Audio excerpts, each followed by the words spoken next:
Erislandy Lara sounds off on Demetrius Andrade and fires bombs on him. A matter of fact, it's this boy CJ Goodfella back with the boxing clinic. What's going on, my trail boxing fans, once again? And Erislandy Lara calls Demetrius Andrade broke. He said if I was broke too, I'd be acting like him as well. You know, basically crying and begging for fights. Lara said there's plenty of nights where I fought for 10K, so I know how it feel. He said I fought Paul Williams for the fraction of what the fight was really worth.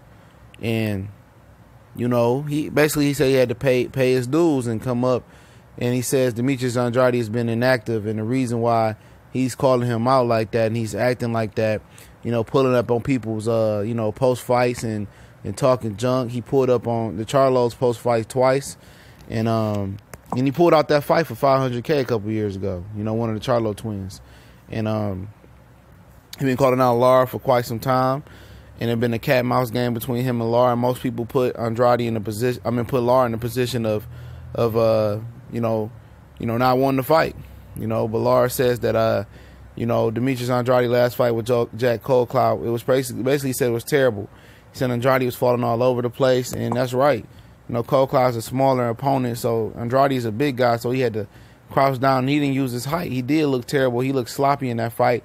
And the last time, you know, Andrade fought multiple times in 1 year was 2013. He's been highly inactive, and he probably is broke. You know, he probably don't got the money because he ain't been fighting nobody for no real money. You know, he took his time with ESPN coming up, and he been going to all the fights. He's been doing more moving his mouth than moving his hands the last few years. And it seems like Lara was the one that don't want to fight. But, you know, a lot over the years until recently, I never knew who didn't want to fight. I know Demetrius Andrade was big on pulling out of fights, you know, or not really won fights, you know. So, you know, it is what it is. You know, Lara calling him broke, saying he ain't got no money. He said, I done been in that position before. And he said he'll fight him next. You know, he said he beat, you know, him in the Pan Am Games in Rio de Janeiro. He said handily, I beat him easy. You know, I'm not scared of Demetrius Andrade. He said I beat Jack Coldcloud as well in that same tournament. I think he said I beat both of them. I'm going to link the article in the description as well. He said I beat both of them on the same night.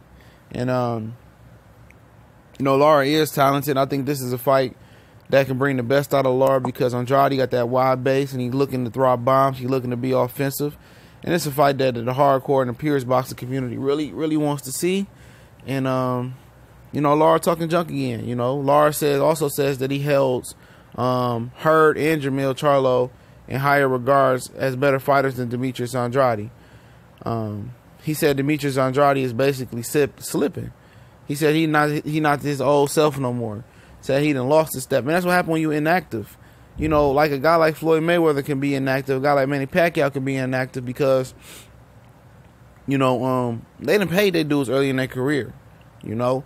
And still, it hurts them as well. You know, them being older fighters and not being active, it still hurts them. Roger Mayweather had to pull Floyd to a side a few years ago and say, man, you got to get more active or it's going to get harder. And you got to fight at least 2 or 3 times a year if you want to really be in boxing. You can't just peek your head in every 12 months and then, you know, go hiding. You know, because when you spar and when you train, just because you train to spar don't mean you really in fight shape. To be in fight shape, you got to be active. And when you're not active, you tend to get injuries. You tend to lose your fluidity. You tend to use your balance. You tend to use your senses, you know, because you're not using it, you're not keeping it sharp. Yeah, you can keep them sharp in the gym, but in the fight, it's totally different, you know. When you're not out there and anxiety gets to you, when you're not out there, you're not feeling the crowd energy. When you're not out there, when you're not feeling the importance of it's a do or die fight. In sparring, you get knocked out and knocked down or have a bad day, you come back and don't go on your record. It's just the pressure of being out there. And, you know, every time you go out there in a real fight, you gain experience. You gain more skills. You gain more notoriety. You gain more boxing knowledge. You gain a lot of things fighting and staying active. And that's what Demetrius Andrade is missing. And Erislandy Lara is totally right. He ain't been the most active guy, but he fights on a consistent basis for him, you know. And hopefully they make this fight. But what's funny is he talking all that junk while Demetrius Andrade to move to 160. Is he willing to make the jump to 160 to fight Demetrius Andrade? Because it sound like some little girl stuff to me, you know. Talk junk while somebody then left the division knowing that they probably can't squeeze back down or you trying to get an advantage, you know. Andrade was a big 154-pounder like Jerry Swift Hurd. He going to 160 versus Lantez Fox this Saturday. And I want to know, is Lara willing to go to 160? I know he's trying to break that title defense record at 154. But, you know, they said they go up for Danny Jacobs to come back to Showtime.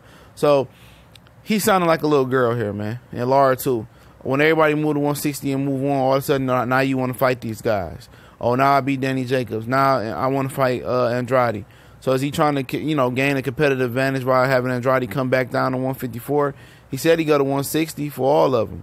You know, except for Andrade, I don't know about that yet because he just moved to 160. So it's definitely a fight that we all want to see. Andrade gave, I think Andrade might have gave his regular WBA title up going to 160. I hope Lara does move up and go to 160 and fight Demetrius Andrade. And we can just end this chapter in boxing and going cat and mouse and going back and forth just like Tevin and Gervonta Tank Davis. Okay, y'all done build up the fight enough. It's not going to get no bigger than what it is. Let's just go ahead and sign the contract, square up, and see who better. And I wouldn't have a clue. You know, I guess I would favor Lara, but it's a tough fight. When Andrade was active, I don't know.